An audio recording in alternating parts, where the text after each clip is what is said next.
I'm very glad myself to be here, and I'm just stunned and by the terrific field here. I think everyone here follows our sport, and you can see that the talented field here is the best there's ever been in the 92-year history of the race. And in some ways, I wish I was 10 years younger, and in other ways, I'm very glad I'm not.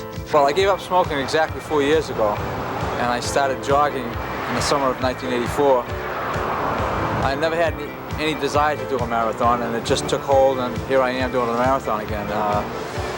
Running's a great way to keep your weight down. It's good psychologically, and it's just a fun activity. I think one of the things that impressed me most about the volunteers is their willingness to stand there regardless of what the weather is and help these runners, that they are committed to helping the runners for whatever that takes. And the past 2 years it's been cold, wet, rainy, pretty crappy days, and they've stood there. They've stood there from noon, if that's what it took, until 6 o'clock or whenever all the finishers were across. The Boston Marathon in 1968 was the procedure for getting in the race was to go over to Boston Garden maybe a week or two before the race and hand $2 to Jock Semple, who was the trainer for the Bruins at the time. And he'd open up this old wooden desk and jam $2 in there, and the drawer was stuffed with $1 bills. And you'd show up in Hopkinton, and you'd be among a few hundred people. And you'd run the race. Being a resident of Freetown means that I'm on home territory on Patriots Day. I've got an ideal training. If it's cold and wet, I've had the winter. I know what it's like. It's been the best training ever. The Olympics comes around once every 4 years, and everybody's training for that one race. Whether you're the scrubber on the street that's just started, but you come through. You know, what's to stop somebody just starting up? I only started up when I was 21. The Boston Marathon, the world's oldest annual marathon. For 1988, in its 92nd year, the Boston Athletic Association's Boston Marathon will have a field of over 6,700 official entrants. Of these, about 5,700 will finish the over 26-mile course from Route 135 in Hopkinton to Copley Square in Boston. In 1896, the first modern Olympic Games were held in Athens, Greece. A group from the Boston Athletic Association attended those first Olympic Games. The BAA members were inspired to transplant the marathon from Athens to Boston.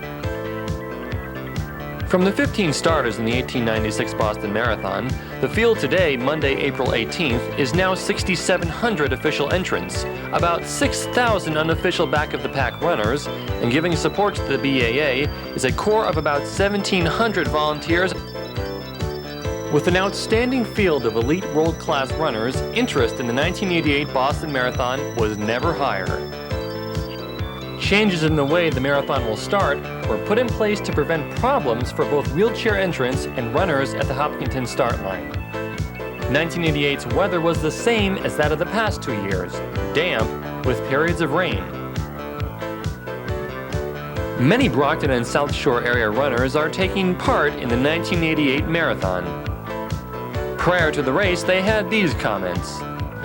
Well, I started running really just to stay in shape for other sports, especially soccer, but I found I enjoyed it for its own sake, and now I really miss it if I don't run every day or, run a few miles in the morning. It makes me feel better physically and more alert mentally. Well, a marathon it's more than just longer than other road races. It's more than twice as long as a 13-mile race because different things happen to you after you run 20 miles or so.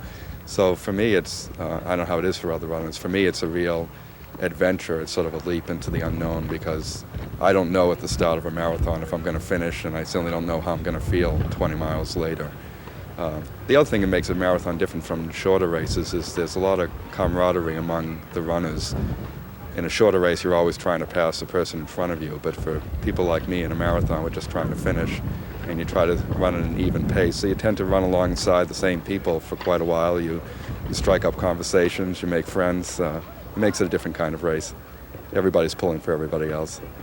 Boston will be my second marathon. It'll be my first Boston, and I'm really looking forward to it because I have a lot of family and friends who are going to be there to cheer me on, and just knowing that'll help me to get through. I'm not really a veteran on marathons, and I'm just hoping to rely on my racing experience over the past 5 years to get through it.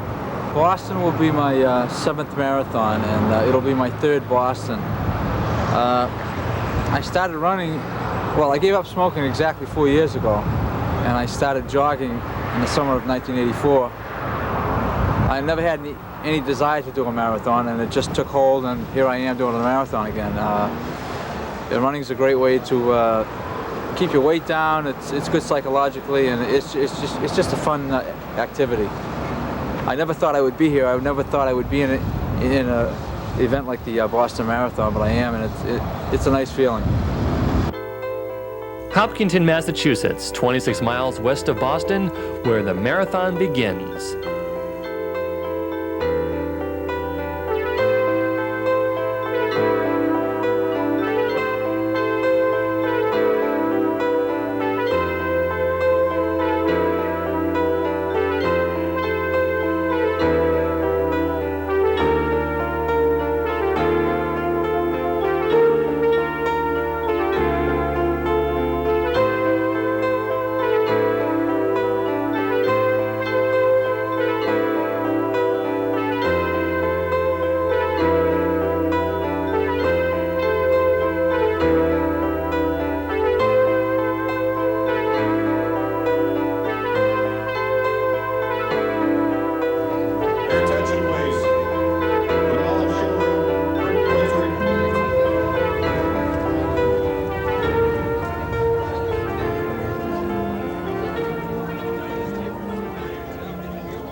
Maximum effort was placed to make the 1988 wheelchair and marathon start go off without problems.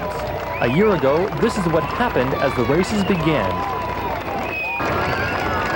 A dramatic accident involving a dozen wheelchairs took place about 100 yards beyond the start line.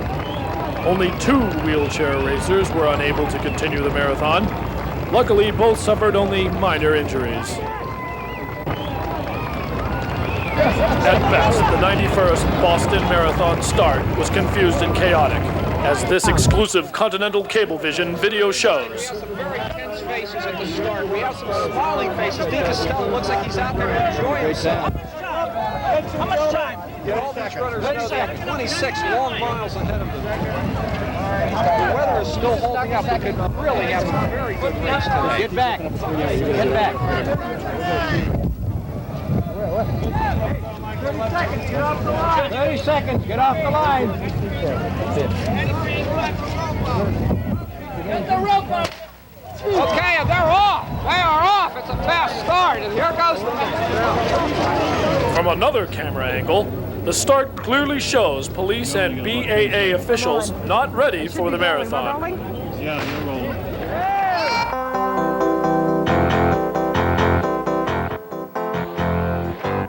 Under the watchful eyes of Guy Morse and Dave McGilvery of the Boston Athletic Association, the 1988 Boston Marathon starts were much more organized than last year.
just with 5 minutes to go, to say officials remove the rope.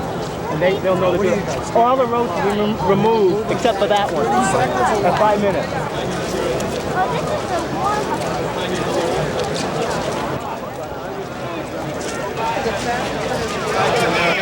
Yes.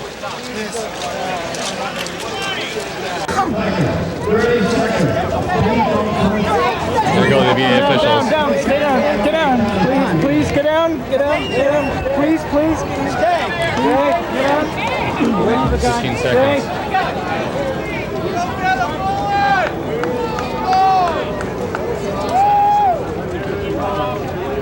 Easy, slippery. Wait.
From Vancouver, British Columbia, Scott Patterson from Vancouver.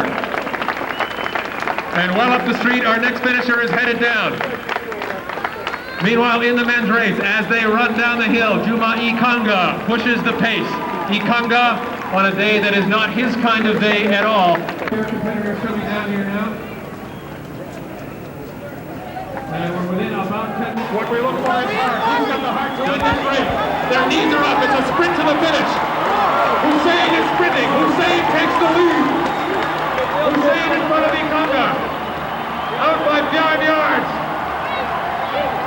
Ladies and gentlemen, Ibrahim Hussein, Juma Ikanga. Ibrahim Hussein from Kenya in the last few yards lays out Juma Ikanga. For Ikanga, the heartbreak of losing close again. And now, from Ireland and from Providence, Rhode Island, the 1984 silver medalist in the Olympic marathon, this is John Tracy.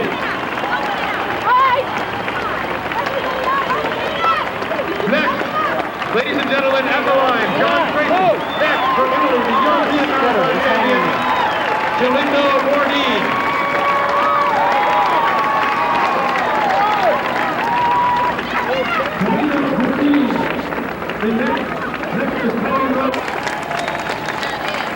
This is one happy man. He holds the flag. He is about to wear the laurel wreath, and why doesn't he look like he worked very hard? He looked only happy, not tired.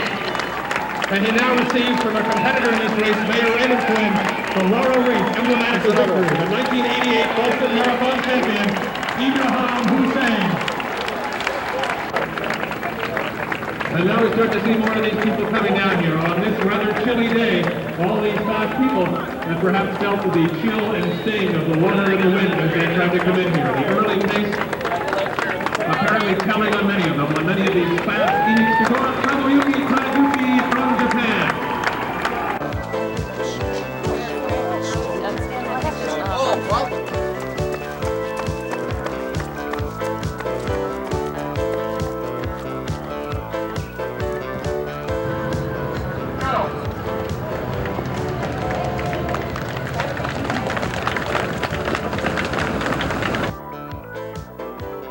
The 1988 Boston Marathon was a success. Finland had its runners for the 1988 Olympics in Seoul. Kenya and Tanzania had their Olympic men's teams.